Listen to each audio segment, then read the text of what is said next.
That was so painful. I needed therapy. My God. I think I enrolled for therapy.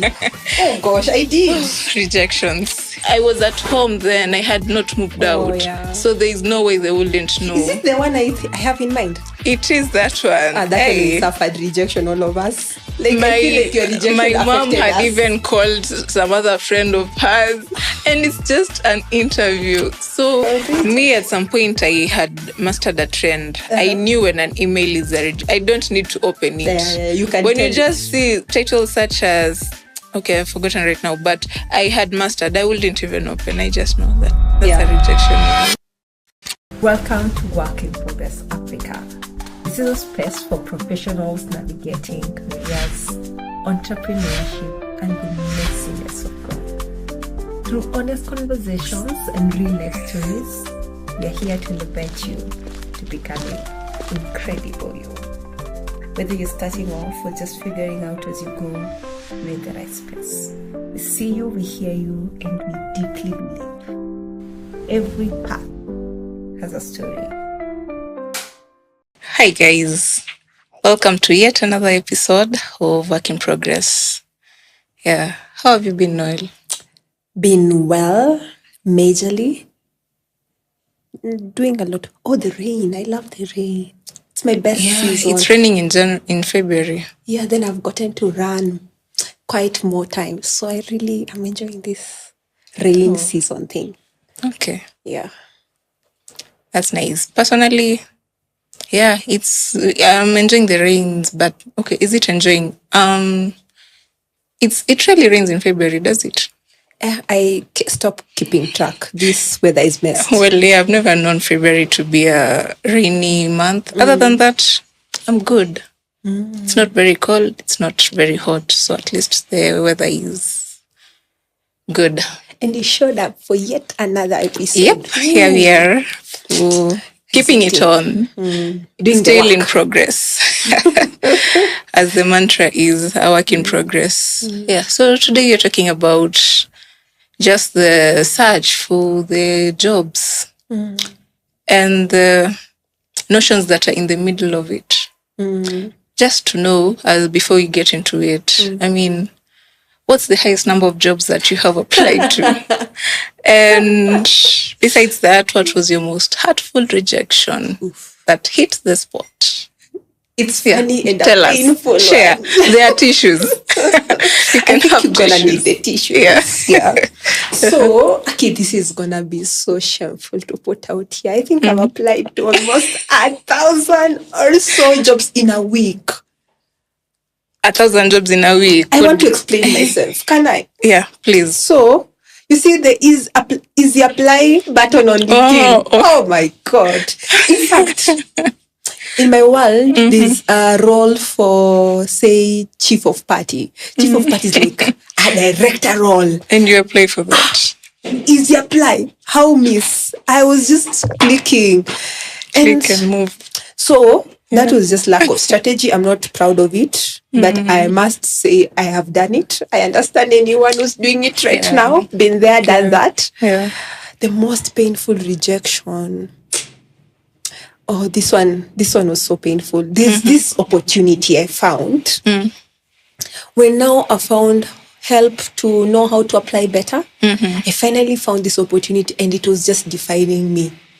Have you ever found a GD that's just defining? Even you feel like the perfect fit. Yes, the culture, the other than the job itself, the culture fit. I feel like, oh my God, I value these values. Yeah. I am the person. Yeah. Then we proceeded level 1, level 2. And I must mention, I was actually in between jobs. So you know the desperation that comes with it. Yeah. And I was so hopeful. And the opportunity was so good. The package, my God. Then they decided to choose another person. It was so bad. It made me take a break from applying. Like I was just like, I need a break from this. It really pinched. But I must say, the next opportunity that came along, I think that was a trial run, because the next one, it was better. And I really iced it. Like, I now understand. You got it? Yeah, I got it. Yeah. So you learned something from before that. I got the other one, that was so painful. I needed therapy. My God. I think I enrolled for therapy. Oh gosh, I did. Rejections. Yeah. Yeah. So that was my most painful one. During the interview, I even moved spaces. Like I went to a co-hired space. I mean, I bought a suit, like a coat and a nice. So you looked for a space for the interview. Yes. You didn't hold it just at home. No. It just and when I was searching for the co-shared space, I needed one that had a backup generator in case things goes. Hey, you are really invested in this. I mean, if I'm telling you, I needed a break. Hey, I am sorry. I am sorry that happened. I really am. Yeah. So, yeah. What about you, Joy? Hey, it has. Well, for starters, I mean, the highest that I can remember from my initiation might be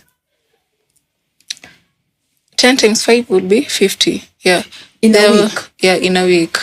Oh, that's the highest. Yes. You are doing so well. Yeah, but there was a time that was the applications I will take seriously. Okay. But of course, inside I will slide the easy applies. Those I wasn't counting, but the ones I was keeping track of was I had purpose to do 10 per day. Yeah, but there was a time, the support system that I had decided this is not working. We need to up our game. Wow. They told you to up your game. They told me to up. So you do more than 10 in a day? We do more than 10. Yeah. They even had a spreadsheet for me to track if I'm really doing those applications. More than 10. Was really a bumper ride. But yeah, then in fact, I was now even applying to roles that I have no business applying to. Chief of party. Let's say there was some in civil engineering. I have a friend in civil engineering. So some roles I was even applying, I am in tech, but I thought, it's high time. Maybe we can try. We can try other fields. Yeah. And my most painful rejection was my first rejection post-campus. It was a big tech company. Maybe most people's dream company. How I landed that application to be considered, I do not know, but yes. And I had moved some steps from the first phone call to, so I was optimistic with it. I can imagine. Yeah. And seeing yourself, there was like a tracking sheet that you could see yourself. So I've seen myself, you have moved from here to here to here. Then now and parents are excited. You told your parents? They knew I was at home then. I had not moved out. Yeah. So there is no way they wouldn't know. Is it the one I have in mind? It is that one. That we suffered rejection, all of us. Like, I feel like your rejection my mom had even called some other friend of hers, and it's just an interview. So I think one day you should get to work or collaborate with that company just for the sake of that, because I feel like. But I healed. I learned. That is also from there. I learned. It's important to. Did you prepare? I prepared, but best that I knew. Okay. Not best that I was supposed to. Yeah. Okay. Yeah. So with that sharing, I hope you're now lighter as we go into the episode.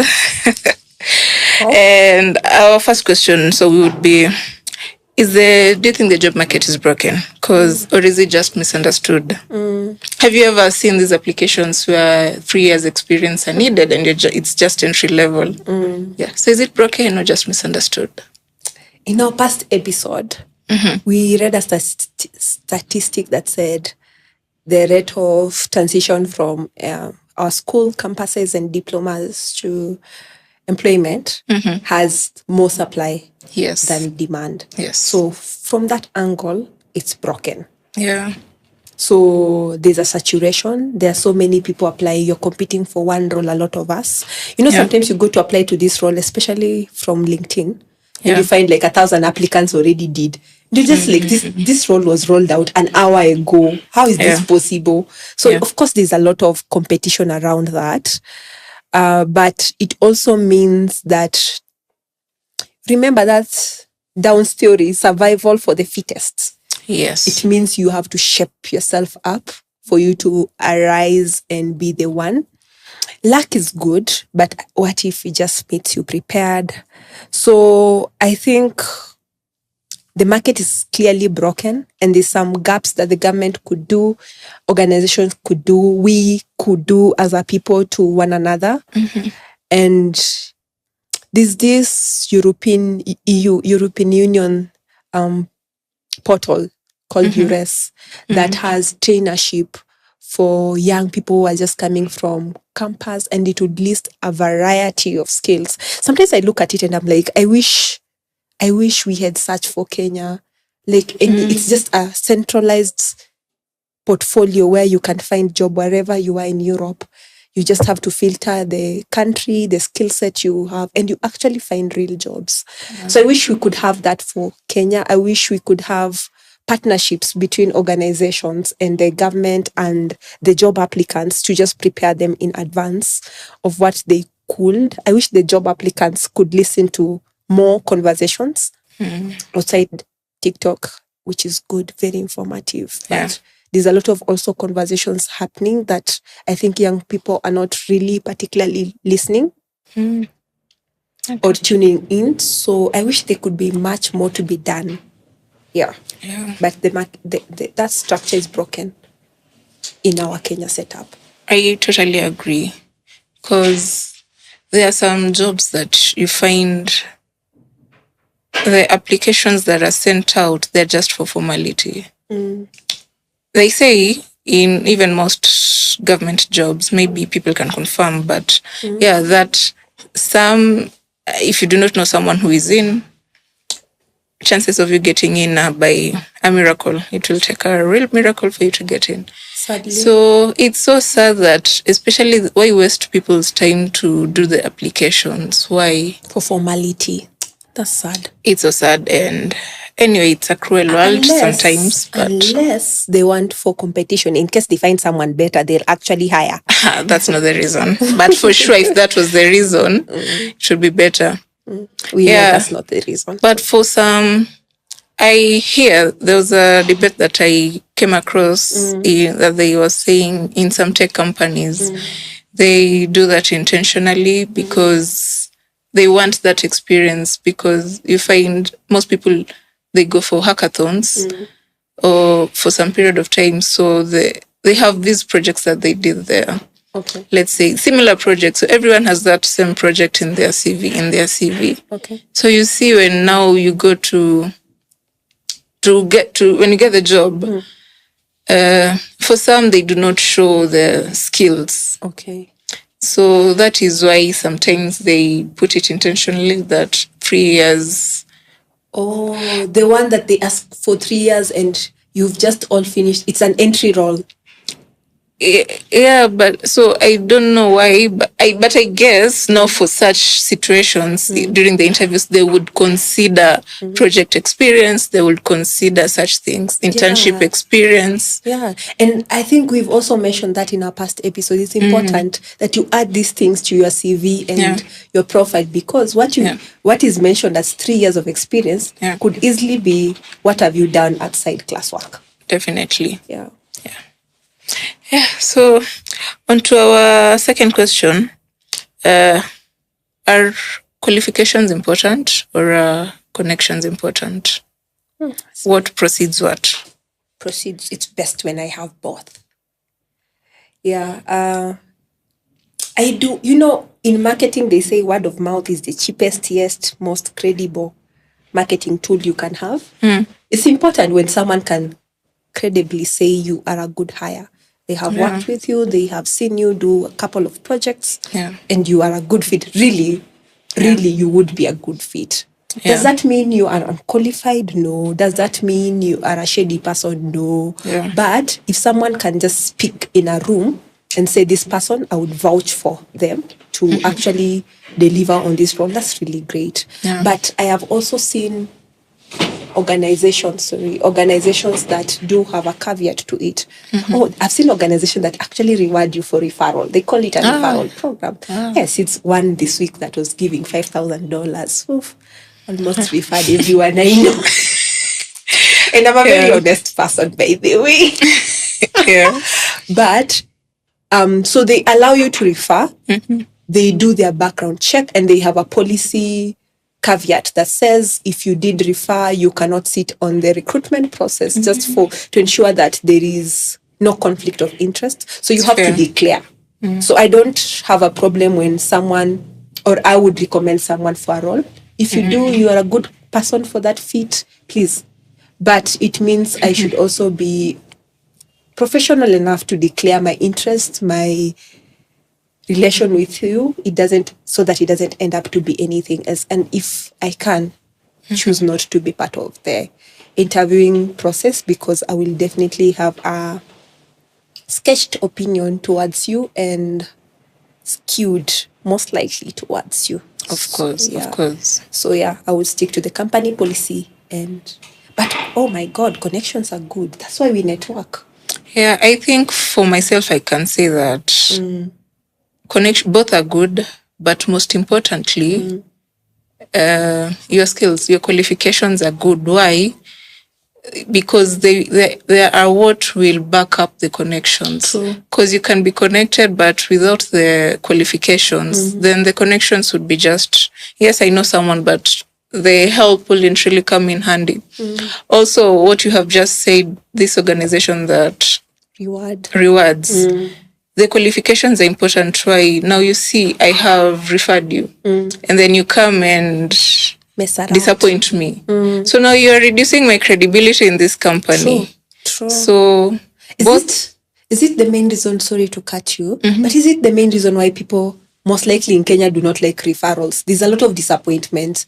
So I refer you, then you come to my workplace, then you do a lot of things that are not really credible. And I don't want to associate with those things around. So is it the main reason? Maybe that's why people shy off from connections.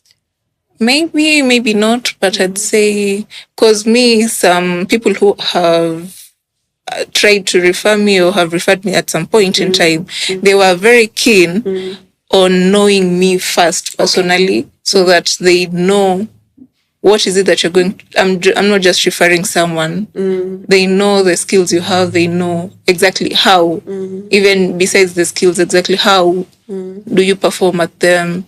Your character just as a person, because at the end of so I can say, can I add a thing? There's a certain level, I think at director level, this I think I had this week, where they were saying competition is really much down here. Oh, it's someone who talked about it in Engage, that competition is really much at the bottom roles.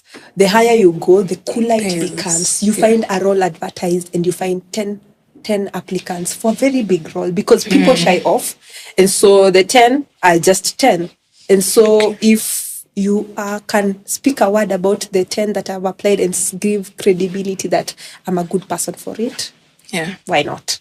True. I just pray I don't disappoint. Let's aim not to disappoint the people who refer us. Okay, before you mentioned that there's a season you must applied, was it effective or not? Not. Quick answer, it wasn't. It wasn't effective? Yeah. Why? Should I say why? Yeah, please, because it's even the next question. Like, what's the most? It was fueled by fear of missing out for more. It was the main reason why I find a procurement role, I'm in. I find a HR role, I'm in. I find a tech role, in fact, I even try some tech so that I can qualify for it. So I think it was majorly fueled by, and which is the case for most of us. It's majorly fueled by fear of missing out, which is not a strategy. Yeah, there's a strategy to get roles out here. There's a strategy to get opportunities out here. It's not a linear strategy, but there is.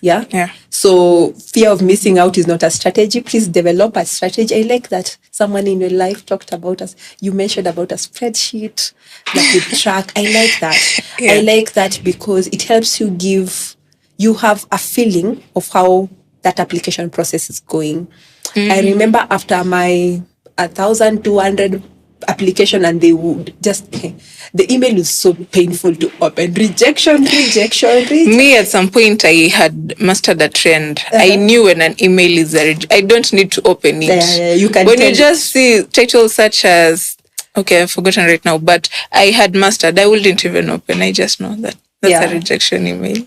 So for me, it's lack of strategy, and there's no way lack of strategy can bring in good results. So I currently would prefer quality over quantity.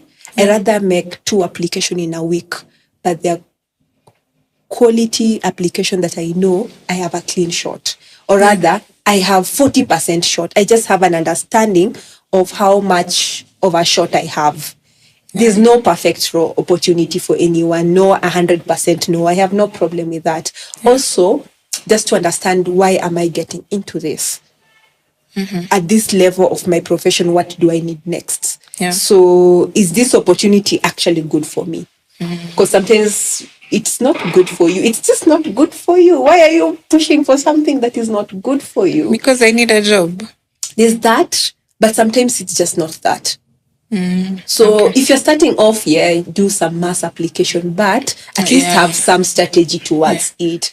You can't be in tech and you're applying civil engineering, or medicine. But in our previous episodes, you remember we said sometimes you need to survive. You do. That means you're not focusing on 1,000. You are focusing on 2, then others, or 5, then others. You can do some mass application, some strategic mass application. So I can't be in finance and I'm applying for medicine or law. Okay, that's now far-fetched. That is just, you're pushing it. I can do an administrative role.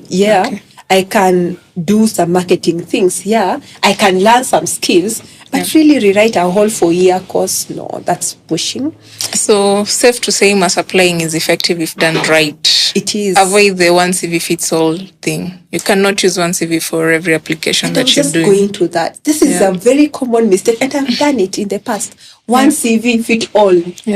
You're gonna get rejection for it. Even me, I'll reject you as the Then you ask yourself, what are you doing wrong? It's that one CV. Let me look at the camera. You know what? It's that one CV. Go polish it, change it for different roles. At least have, say let me use my finance. When I was transiting from tech, I was doing finance in tech. Then I moved to non-profit sector. Still finance, but non-profit sector. I had to take out things that were related to finance in tech, profit. You have a CV that said I earned 60% profit in this. That is not relevant in non-profit. They do not care about profit. They care about impact. Now I had to translate that into impact. How is that measured? You helped 200 customers onboarded into the platform. Good, great. What is that translated into in this new industry that you're doing, or at a sector? So that would be 200 partners were onboarded. One CV cannot do it. If I use the same CV for non-profit, for tech, it won't work. So that one CV drop. It's not working. It will not work. It never works. And rejection is common, as we have just said. I mean, how do you try and not make your worth around the rejection, and not tie the rejection to the How do you avoid that?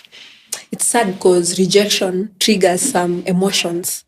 And so you cannot run away from the fact that it's going to hurt you to be rejected. It's going to hurt some more if you desperately need the role.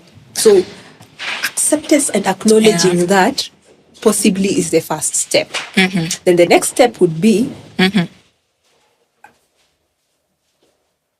what can I do? What is within my control? Yes, I've been rejected. But what can I do? What is within? Can I go and look at that role, that especially those ones that had high potential? What is this that they were needing that I couldn't get? When they give, and recruiters, if you can, please give meaningful feedback so that we can know what can we tweak in our application or in our skill. If there's a skill they want that you do not have. There's this interesting advert on YouTube that says, when I added AI on my LinkedIn, now recruiters reach. If you need to add just get the skill and add so that So rejection hurts, but it could also be redirection. Maybe it's sending you to the right place.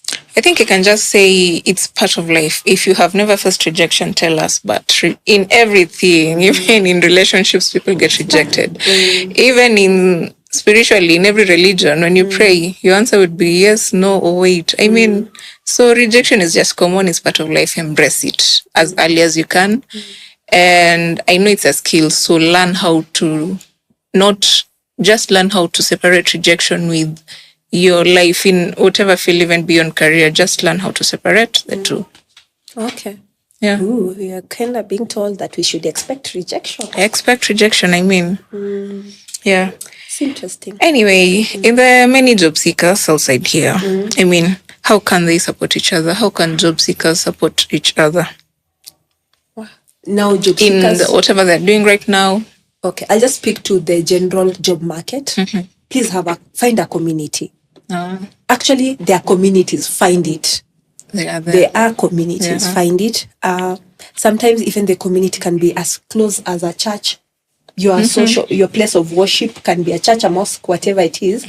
But you could find community in there. So please leverage those communities. Speak to people.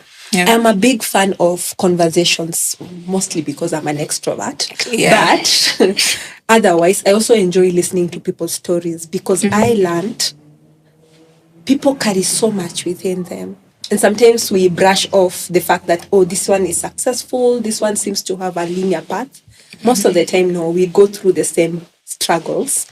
Since every path has a story. It does have a story. We can learn from people's paths. We do not need to experience it every other time. There's a time where I was facing so much rejections, and I remember I was just transiting from the tech now to the nonprofit. I went on LinkedIn and searched everyone who was in finance. I think my search could find in finance in nonprofit, and sent them messages.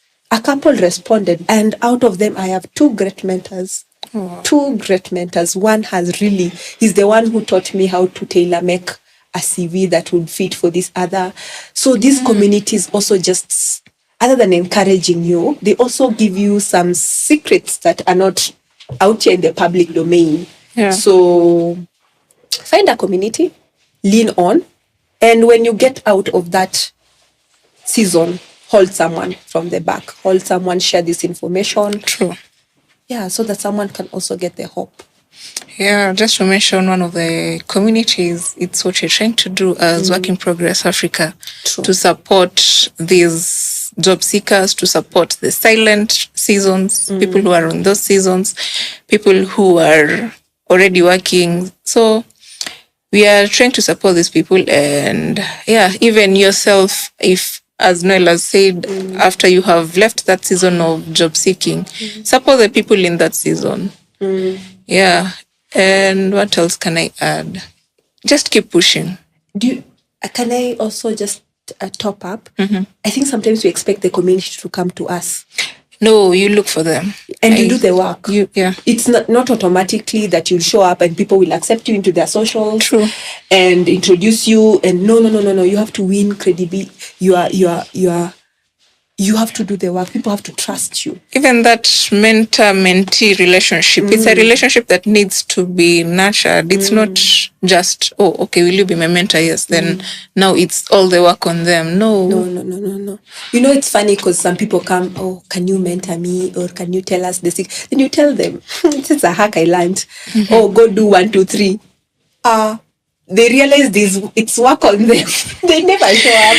So this work has to be done by you and no one else.